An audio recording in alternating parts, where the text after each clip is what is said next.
السلام علیکم ورحمۃ اللہ وبرکاتہ۔ عزیز طلبہ کرام، عقیدہ توحید کے حوالے سے آج ہم اپنے لیکچر کا آغاز کر رہے ہیں۔ اوپر آپ کے سامنے سوال میں نے مینشن کر دیا ہوا ہے، آپ وائٹ بورڈ پہ دیکھ رہے ہیں کہ عقیدہ توحید کے حوالے سے بنیادی طور پہ دو طرح سوال آتا ہے۔ ایک تو یہ کہ عقیدہ توحید سے کیا مراد ہے، نیز اس کی اہمیت پر مفصل نوٹ تحریر کریں، نیز اس کی اہمیت قرآن و سنت کی روشنی میں بیان کریں۔ اس طرح بھی آ جاتا ہے، یعنی عقیدہ توحید سے کیا مراد ہے، نیز اس کی اہمیت قرآن و سنت کی روشنی میں بیان کریں، یا نیز اس کی اہمیت پر مفصل نوٹ تحریر کریں۔ اور دوسرا لانگ کویسچن اس طرح آتا ہے، عقیدہ توحید سے کیا مراد ہے، نیز اس کی اقسام پر مفصل نوٹ تحریر کریں۔ یعنی یوں کہہ لیں کہ عقیدہ توحید کے حوالے سے دو طرح لانگ کویسچن آتا ہے، بعض دفعہ اکٹھا بھی یہ آ جاتا ہے، لیکن عزیز طلبہ آپ لوگوں کی سہولت کے لیے میں اس کو علیحدہ علیحدہ کر رہا ہوں تاکہ ہم اس کی جو ہے وہ بہت اچھے طریقے سے تفصیل آپ کے ساتھ شیئر کر سکیں۔ تو عقیدہ توحید سے کیا مراد ہے، آج کا ہمارا لانگ کویسچن عقیدہ توحید سے کیا مراد ہے، نیز اس کی اہمیت پر مفصل نوٹ تحریر کریں۔ فرض کریں یہ لانگ کویسچن آپ کو پیپر میں آ گیا ہوا ہے، تو آپ نے اس کو کیسے اٹیمپٹ کرنا ہے، کس ترتیب کے مطابق آپ نے اس کی ہیڈنگز لے کر کے آنی ہے، یہ وائٹ بورڈ پہ میں آپ کے ساتھ شیئر کرنے جا رہا ہوں۔ اب عقیدہ توحید سے کیا مراد ہے، ٹھیک ہے، مین ہیڈنگ آپ کی کیا ہوگی، عقیدہ توحید، یعنی یہاں سے آپ اپنے لانگ کویسچن کا آغاز کریں گے۔ پیپر کے اندر مین ہیڈنگ آپ دیں گے عقیدہ توحید۔ اب عقیدہ کے اوپر ہم پہلے بات کر چکے ہوئے ہیں بنیادی عقائد کے اندر، یعنی بنیادی عقائد کے تحت ہم نے عقیدہ کا لغوی معنی، اصطلاحی معنی، عقیدہ کی اہمیت وغیرہ یہ ساری چیزیں ہم پڑھ آئے ہیں، اس کو ہم یہاں پہ دوبارہ رپیٹ نہیں کریں گے۔ اب ہم آغاز کر رہے ہیں توحید سے، یعنی عقیدہ توحید اسلام کا پہلا اور بنیادی عقیدہ ہے، چونکہ عقیدہ توحید ہے ہم اس کا آغاز کرنے کے لیے جا رہے ہیں۔ تو ہماری اب پہلی ہیڈنگ کیا ہوگی، نمبر 1، توحید کا لغوی معنی۔ توحید کا لغوی معنی کیا ہوتا ہے جی، ایک جاننا پلس یکتا ماننا پلس واحد تسلیم کرنا۔ واحد تسلیم کرنا یعنی کسی بھی چیز کو ایک جان لینا، یکتا مان لینا اور واحد تسلیم کر لینا، یہ کیا ہوتا ہے، توحید کا لغوی معنی۔ ہماری مین ہیڈنگ کیا ہے، عقیدہ توحید۔ تو پھر اس کے بعد نیچے سب سے پہلی ہیڈنگ کیا آگی، توحید کا لغوی معنی۔ یہ آپ مین ہیڈنگ، یعنی اس ترتیب کے مطابق آپ اپنی ہیڈنگز کو لائیں گے۔ مثلا توحید کا لغوی معنی ہیڈنگ دیں گے، آگے ذکر کر دیں گے۔ توحید کا لغوی معنی ایک جاننا، یکتا ماننا اور بینی، تین معنی میں نے آپ کے سامنے ذکر کر دی ہیں۔ اب اس کے بعد آپ کی دوسری ہیڈنگ کیا ہوگی، نمبر 2، توحید کا اصطلاحی معنی۔ توحید کا اصطلاحی معنی کیا ہوگا جی، اللہ تعالیٰ کو اس کی ذات، صفات اور صفات کے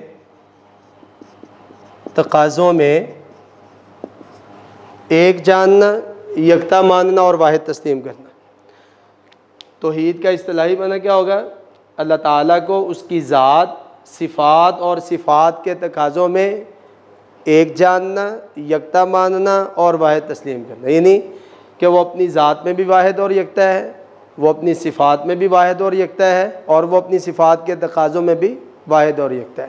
اس کی ذات میں بھی اس کا کوئی شریک نہیں ہے، اس کی صفات میں بھی اس کا کوئی شریک نہیں ہے، اور اس کی صفات کے تقاضوں میں بھی کوئی اس کا شریک نہیں ہے۔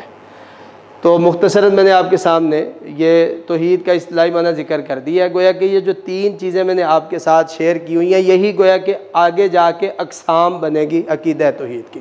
تو جب ہم عقیدہ توحید کی اقسام پڑھیں گے تو وہاں پہ ان کی ڈیٹیل آ جائے گی، اور ساتھ میں ہم ان کے الگ الگ سے دلائل قرآنی آیات اور حدیث کی روشنی میں بھی ذکر کریں گے۔ اب سوال کیا تھا، عقیدہ توحید سے کیا مراد ہے۔ عزیز طلبہ اس بات کو ذہن نشین کر لیں کہ کسی بھی لفظ کی مراد کو واضح کرنے کے لیے، مثلا اگر یہ سوال آ جاتا ہے نماز سے کیا مراد ہے، رسالت سے کیا مراد ہے، یا جس طرح یہاں پہ آیا ہوا ہے عقیدہ توحید سے کیا مراد ہے، ہمارے لانگ کویسچن کا پہلا حصہ، تو یاد رہے کہ کسی بھی لفظ کی مراد کو واضح کرنے کے لیے اس میں تین چیزیں ایڈ کرتے ہیں۔ نمبر 1 پہ اس کا لغوی معنی، نمبر 2 پہ اس کا اصطلاحی معنی، اور نمبر 3 پہ اس کا مفہوم، توحید کا مفہوم۔ جب ہم تین چیزیں اس میں ایڈ کر دیتے ہیں تو اس کی مراد واضح ہو جاتی ہے۔ اب جو لغوی اور اصطلاحی معنی ہوتا ہے وہ ٹو دی پوائنٹ ہوتا ہے، جس طرح ہے ویسے ہی ذکر کرنا ہوتا ہے، جبکہ جو مفہوم ہوتا ہے اس کے اندر وسعت کی گنجائش موجود ہوتی ہے، مگر وہ ہوتا لغوی اور اصطلاحی معنی کی روشنی میں ہے۔ یعنی کسی بھی لفظ کا جو مفہوم ہم ذکر کرتے ہیں وہ اس کے لغوی اور اصطلاحی معنی کی روشنی میں ہوتا ہے، لیکن اس کو تھوڑا پرولونگ کیا جا سکتا ہے، اس میں تھوڑی وسعت کی گنجائش موجود ہوتی ہے۔ تو توحید کا لغوی معنی ایک جاننا، یکتا ماننا اور واحد تسلیم کرنا۔ توحید کا اصطلاحی معنی اللہ تعالیٰ کو اس کی ذات، صفات اور صفات کے تقاضوں میں ایک جاننا، یکتا ماننا اور واحد تسلیم کرنا۔ اب توحید کا مفہوم کیا ہوگا؟ اللہ تعالیٰ کو اس کی ذات، صفات اور صفات کے تقاضوں میں ایک جانتے ہوئے یا یکتا مانتے ہوئے یا واحد تسلیم کرتے ہوئے، یعنی تینوں میں سے کوئی ایک ورڈ اٹھا لیں، آپ ایک جملہ اٹھا لیں۔ اللہ تعالیٰ کو اس کی ذات، صفات اور صفات کے تقاضوں میں ایک جانتے ہوئے یا یکتا مانتے ہوئے یا واحد تسلیم کرتے ہوئے اسے اپنا حاجت روا اور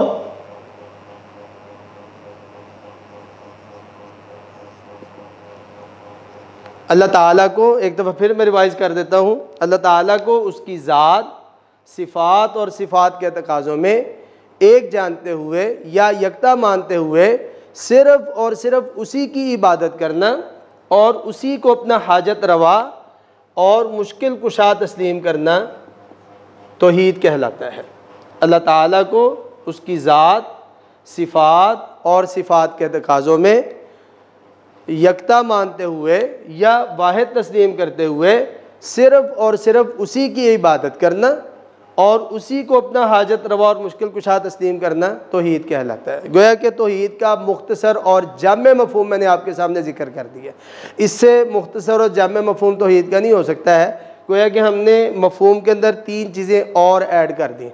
مثلا عبادت کے لائق صرف اللہ تعالیٰ ہے، اگر تم اللہ تعالیٰ کی عبادت کر رہے ہیں تو یہ توحید ہے۔ اگر ہم اللہ تعالیٰ کو چھوڑ کر کسی اور کی بھی نعوذ باللہ عبادت کرتے ہیں تو یہ توحید نہیں ہے، یہ ہم گویا کہ عقیدہ ہے کہ توحید کے قائل نہیں ہے۔ اسی طرح حاجت روا اور مشکل کشا تسلیم کرنا یہ توحید کہلاتا ہے۔ اب یہاں پہ ان دو الفاظ کی وضاحت میں بہت ضروری سمجھتا ہوں، پھر ہم آگے بڑھتے ہیں۔ حاجت روا کا معنی ہوتا ہے ضروریات پوری کرنے والا، اور مشکل کشا کا مطلب ہوتا ہے مشکلات میں ہیلپ آؤٹ کرنے والا، مشکلات میں آسانی کرنے والا یا مشکلات میں مدد کرنے والا، مشکلات سے نکالنے والا۔ تو حاجت روا اور مشکل کشا حقیقت میں اللہ تعالیٰ ہے، اصل میں حاجت روا اور مشکل کشا اللہ تعالیٰ ہے، مگر دنیا داری کے لحاظ سے دنیا داری میں رہتے ہوئے ہم بھی ایک دوسرے کی ضروریات کو پورا کرتے ہیں، ہم بھی مشکلات میں ایک دوسرے کو ہیلپ آؤٹ کرتے ہیں۔ تو ہمارے حاجت روا اور مشکل کشا ہونے میں اور اللہ تعالیٰ کے حاجت روا اور مشکل کشا ہونے میں فرق کیا ہوگا؟ عزیز طلبہ، یہ فرق اگر ہمیں سمجھ آ جاتا ہے تو گویا کہ ہمیں توحید کی سمجھ آ جاتی ہے، اور اگر ہمیں یہ فرق سمجھ نہیں آ پاتا تو گویا کہ ہمیں توحید کی سمجھ نہیں آتی۔ اب میں اس فرق کو آپ کے سامنے شیئر کرنے کی کوشش کروں گا، تاکہ چونکہ عقیدے کا مسئلہ ہے، تاکہ عقیدہ توحید ہمارا پختہ ہو جائے، مضبوط ہو جائے۔ تو اصل میں حاجت روا اور مشکل کشا کون ہے؟ اللہ تعالیٰ۔ ہم جو آپس میں ایک دوسرے کی حاجت روائی کرتے ہیں، یعنی ایک دوسرے کی ضروریات کو پورا کرتے ہیں، تو اس کے لیے ہمیں ضرورت ہوتی ہے اسباب اور وسائل کی۔ اگر تو ہمارے پاس اسباب اور وسائل موجود ہوں گے تو ہم اپنے بھائی کی ضرورت کو پورا کر سکیں گے، وگرنہ ہم اپنے بھائی کی کوئی ضرورت بھی پوری نہیں کر سکتے۔ فرض کریں بھائی کو ضرورت ہے 10,000 روپے کی، 20,000 روپے کی، اگر آپ کے پاس گنجائش موجود ہوگی، اگر آپ کے پاس 10,000 روپے دینے کے اسباب اور وسائل موجود ہوں گے تو آپ اپنے بھائی کی حاجت روائی ضرورت پوری کر سکیں گے، ادروائز آپ سوری کر لیں گے کہ نہیں جی میرے پاس گنجائش نہیں، آپ کسی اور سے کنسلٹ کر لیں۔ یا پھر یہ بھی ہوتا ہے کہ اگر ایک مرتبہ آپ اپنے بھائی کی ضرورت پورا کر دیتے ہیں، 6 ماہ گزر گئے، سال گزر گیا، اس کو پھر ضرورت پڑ گئی، اس نے پھر آپ سے ڈیمانڈ کر دی، مطالبہ کر دیا کہ بھائی مجھے ضرورت ہے، میری مدد کرو، میری ضرورت کو پورا کرو، تو آپ اس کو کہتے ہیں کہ بھئی اس وقت میرے پاس گنجائش تھی، وسائل اور اسباب موجود تھے، اب نہیں ہے، معذرت میں آپ کو نہیں دے سکتا، آپ کسی اور سے رابطہ کر لیں۔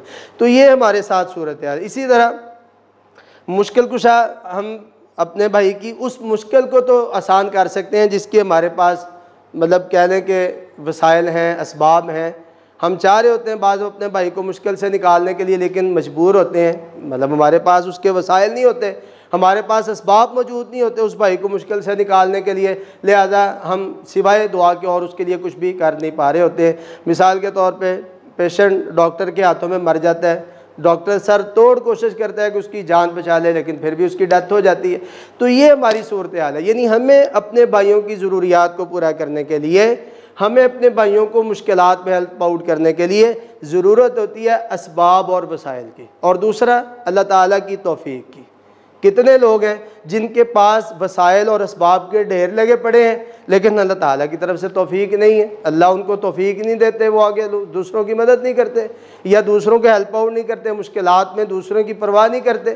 تو یہ صورتحال ہے، یعنی ہماری صورتحال یہ ہے کہ ہمیں اپنے بھائیوں کی حاجت روائی کرنے کے لیے، مشکل کشائی کرنے کے لیے ضرورت ہوتی ہے اسباب اور وسائل کی، اور ساتھ میں اللہ تعالیٰ کی توفیق کی۔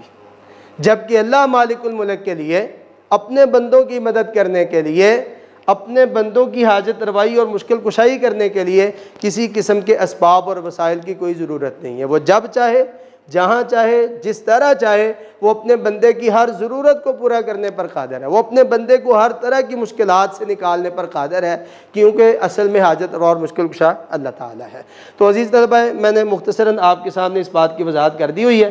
تو یہ تین چیزیں ہم نے ذکر کر کے عقیدہ توحید سے کیا مراد ہے، مراد کو ہم نے واضح کر دیا۔ مختصراً ایک دفعہ پھر میں پیچھے سے آ جاتا ہوں۔ عقیدہ توحید یہ آپ کی مین ہیڈنگ ہوگی۔ توحید کا لغوی معنی ایک جاننا، یکتا ماننا اور واحد تسلیم کرنا۔ توحید کا اصطلاحی معنی اللہ تعالیٰ کو اس کی ذات، صفات اور صفات کے تقاضوں میں ایک جاننا، یکتا ماننا اور واحد تسلیم کرنا۔ پھر اس کے بعد تیسری توحید کا مفہوم کیا ہوگا؟ اللہ تعالیٰ کو اس کی ذات، صفات اور صفات کے تقاضوں میں ایک جانتے ہوئے یا یکتا مانتے ہوئے یا واحد تسلیم کرتے ہوئے صرف اور صرف اسی کی عبادت کرنا، کیونکہ اس کے سوا کوئی عبادت کے لائق نہیں ہے، صرف اور صرف اسی کی عبادت کرنا اور اسی کو اپنا حاجت روا اور مشکل کشا تسلیم کرنا، یہ توحید کہلاتا ہے۔ تو یہ ہمارا لانگ کویسچن کا پہلا پورشن مکمل ہوا جی، عقیدہ توحید سے کیا مراد ہے۔ تو یہ تین چیزیں یہاں پہ ہم نے ذکر کر کے عقیدہ توحید کی مراد کو کیا کر دیا ہوا ہے، واضح کر دیا ہوا۔ اب میں آگے بڑھتا ہوں جی دوسرے پورشن کی طرف، جس میں کیا ہے، نیز اس کی اہمیت قرآن و سنت کی روشنی میں بیان کریں۔ عقیدہ توحید سے کیا مراد ہے، مراد ہم نے پڑھ لی۔ اب آگے بڑھتے ہیں نمبر 4، توحید کی اہمیت قرآن مجید کی روشنی میں۔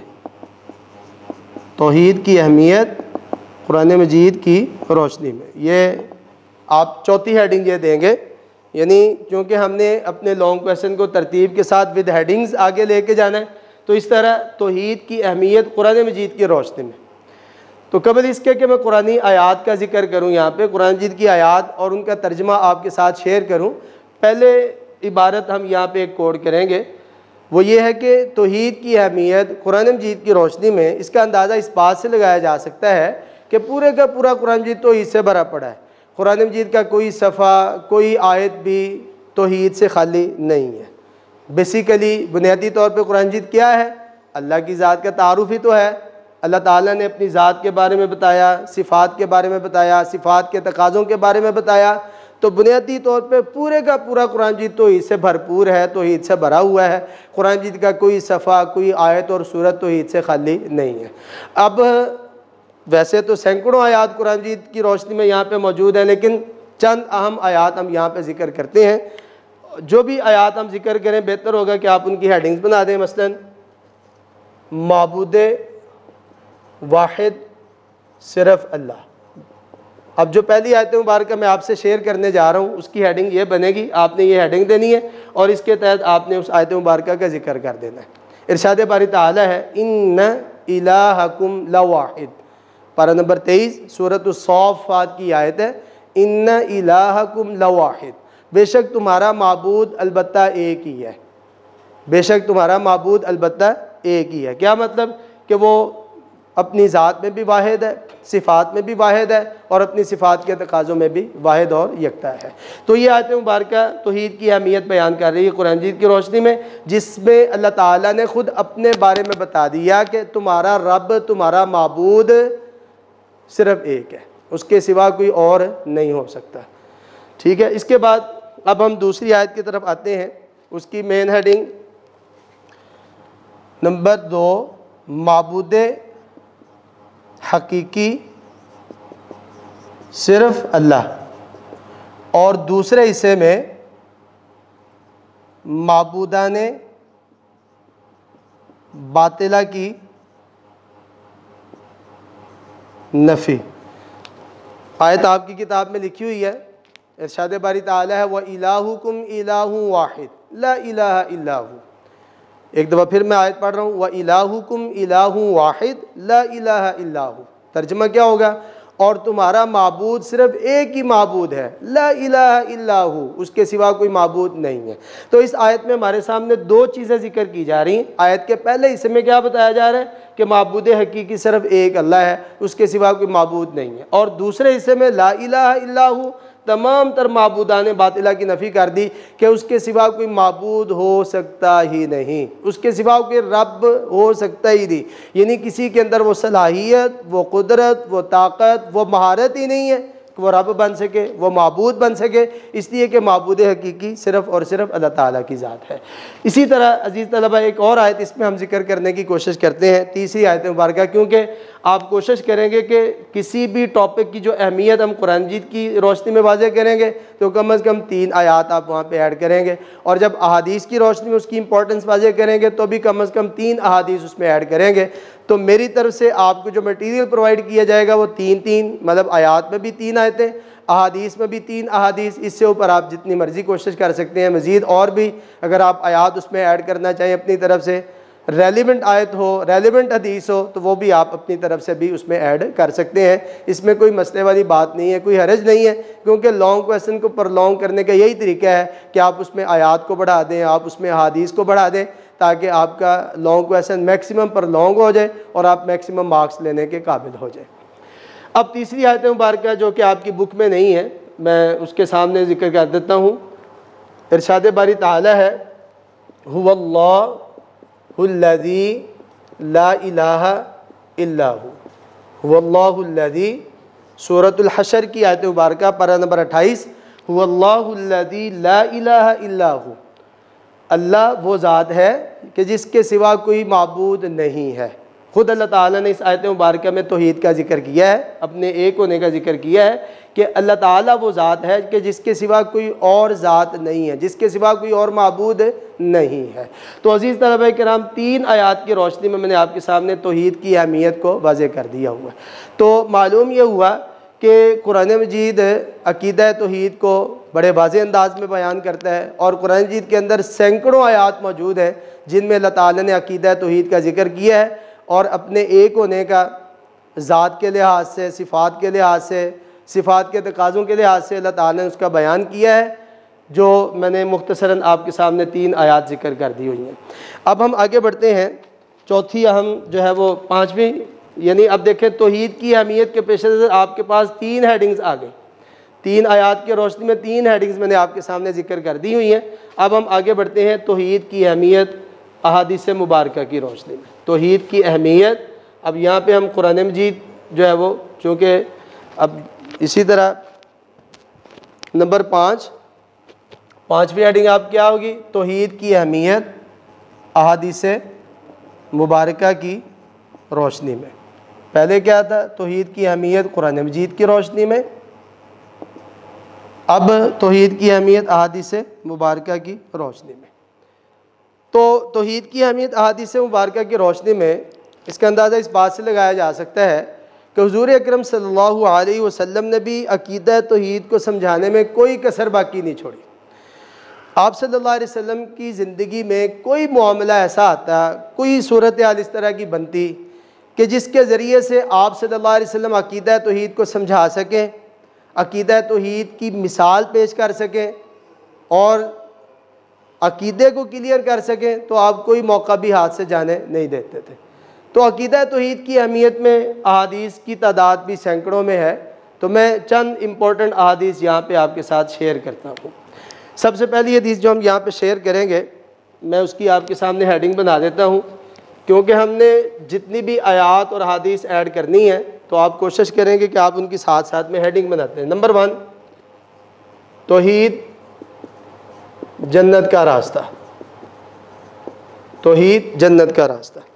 ارشاد باری تعالی ہے، من قال لا الہ الا اللہ دخل الجنہ، من قال لا الہ الا اللہ دخل الجنہ، جس شخص نے لا الہ الا اللہ پڑھ لیا تو وہ جنت میں داخل ہو جائے گا، یعنی آخر کار اللہ تعالیٰ اس کو لازمی طور پہ جنت میں داخل کر دیں گے، چونکہ توحید جنت کا راستہ ہے اور اس راستے کا راہی اور مسافر بالآخر جنت میں لازمی طور پہ چلا جائے گا۔ اب لا الہ الا اللہ یہ کیا ہے؟ یہ کلمہ توحید ہے۔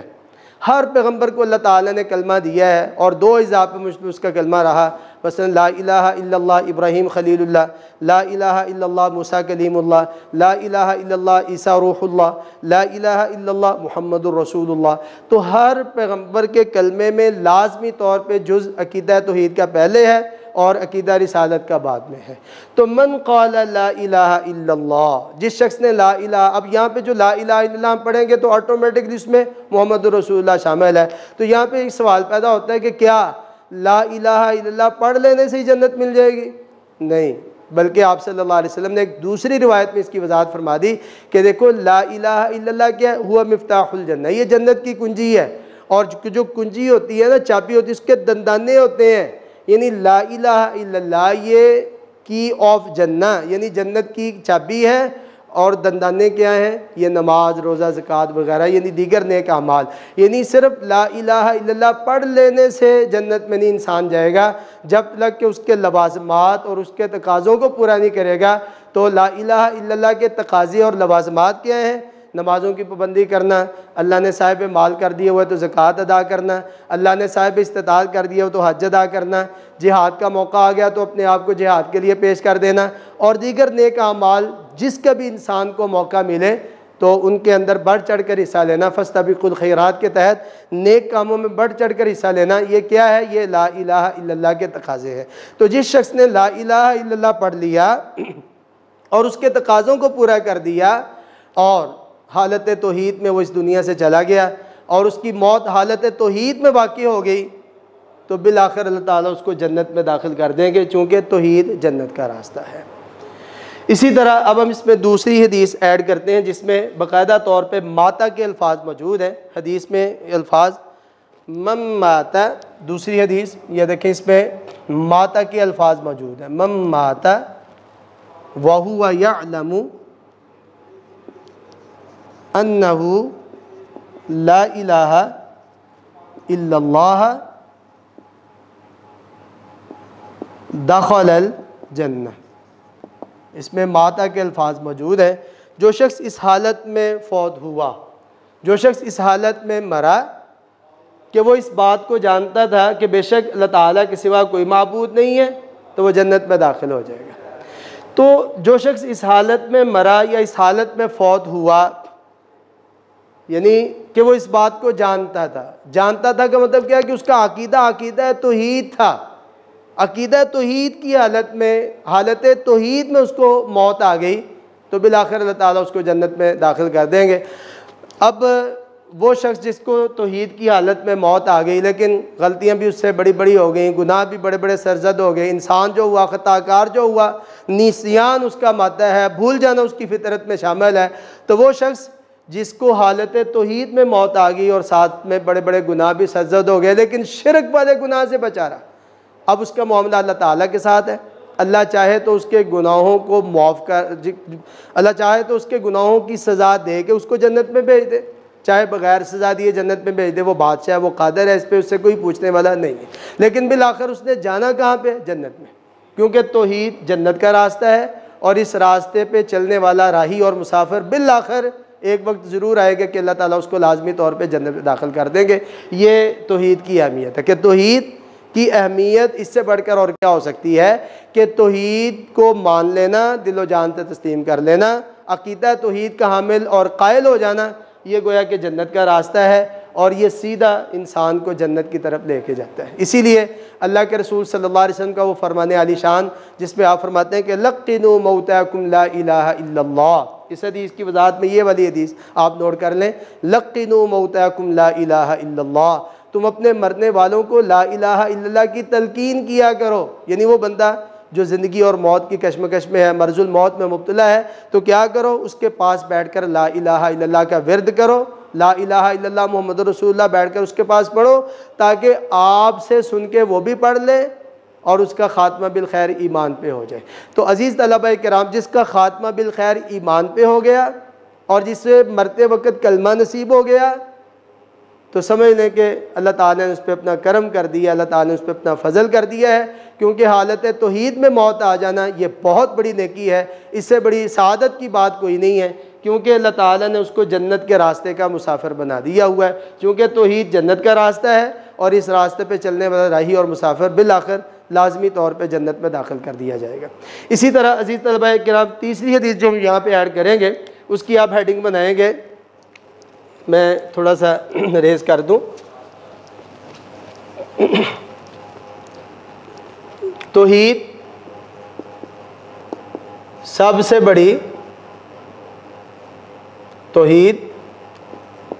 بڑی نیکی۔ تیسری حدیث مبارکہ جو آپ یہاں پہ ایڈ کریں گے اس کی ہیڈنگ توحید سب سے بڑی نیکی۔ مثلا اس میں جو آپ حدیث ایڈ کریں گے، حضور اکرم صلی اللہ علیہ وسلم سے پوچھا گیا کہ سب سے بڑی نیکی کون سی ہے؟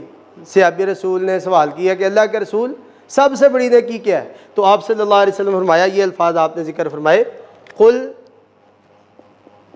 آمنت باللہ ثم استقیم، قل آمنت باللہ ثم استقیم، قل آمنت باللہ ثم استقیم، کہہ دو کہ میں اللہ تعالیٰ پر ایمان لے آیا ہوں، پھر اس پہ ڈٹ جانا، پکا ہو جانا اس پہ کہ دنیا کی کوئی طاقت بھی آپ کو اس سے ہٹا نہ سکے۔ تو توحید سب سے بڑی نیکی، جب نبی اکرم صلی اللہ علیہ وسلم سے پوچھا گیا کہ اللہ کے رسول سب سے بڑی نیکی کون سی ہے، تو آپ صلی اللہ علیہ وسلم نے یہ جواب دیا، قل آمنت باللہ ثم استقیم، کہہ دیجئے کہ میں اللہ تعالیٰ پر ایمان لے آیا ہوں، ثم استقیم، پھر اس پہ ڈٹ جانا، استقامت اختیار کر لینا، پکے ہو جانا کہ اب دنیا کی کوئی طاقت بھی آپ کو عقیدہ توحید سے ہٹا نہ سکے، یہ سب سے بڑی نیکی ہے۔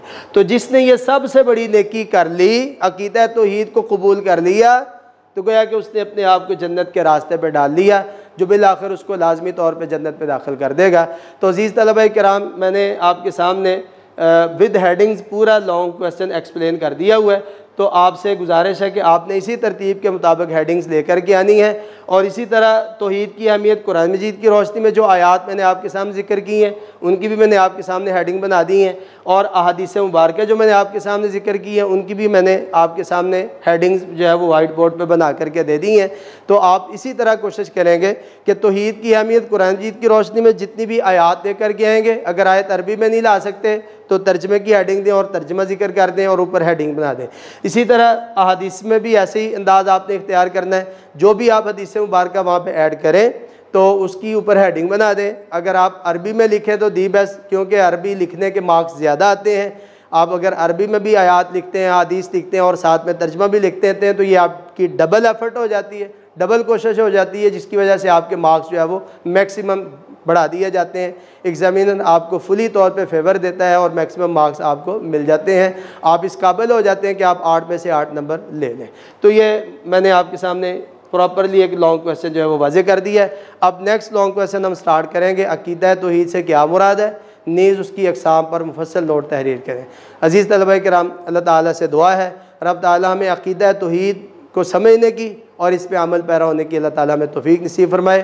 حقیقت بات ہے کہ توحید نبیوں نے ہم کو سکھائی، جسم اپنا پتھروں سے زخمی کرا کے وہ کہتے تھے لوگوں پڑھو لا الہ، خدا کے سوا کوئی داتا نہیں ہے۔ اسی عقیدہ توحید کو سمجھانے کی خاطر اللہ تعالیٰ نے 1,24,000 انبیاء کرام علیہم الصلاۃ والسلام کو اس دنیا میں بھیجا، جنہوں نے لوگوں کو اللہ تعالیٰ کی معرفت اور پہچان کروائی اور اللہ تعالیٰ کی وحدانیت کا درس دیا۔ اسی میں انسان کی دنیا اور آخرت کی کامیابی ہے۔ جس انسان کو عقیدہ توحید نصیب ہو گیا اور عقیدہ توحید پہ اس کی موت واقع ہو گئی، اس سے بڑا سعادت مند انسان، کامیاب انسان کوئی نہیں ہے۔ اللہ تعالیٰ سے دعا ہے کہ وہ ہمیں اس پہ جو ہے وہ توفیق، جس طرح وہ ایک شاعر نے بڑی خوبصورت بات کہی، توحید پہ دے موت، ایمان پہ دے موت، مدینے کی گلی میں مدفن میرا محبوب کے قدموں میں بنا دے۔ یعنی ایمان جسے توحید کہا جاتا ہے، ایمان پہ دے موت مدینے کی گلی میں، مدفن میرا محبوب کے قدموں میں بنا دے۔ تو یہ آج کا ہمارا لانگ کویسچن تھا۔ انشاءاللہ تعالیٰ آئندہ لیکچر میں ہم جو ہے وہ اگلے لانگ کویسچن کا آغاز کریں گے۔ جزاکم اللہ خیر، احسن الجزاء، والسلام علیکم ورحمۃ اللہ وبرکاتہ۔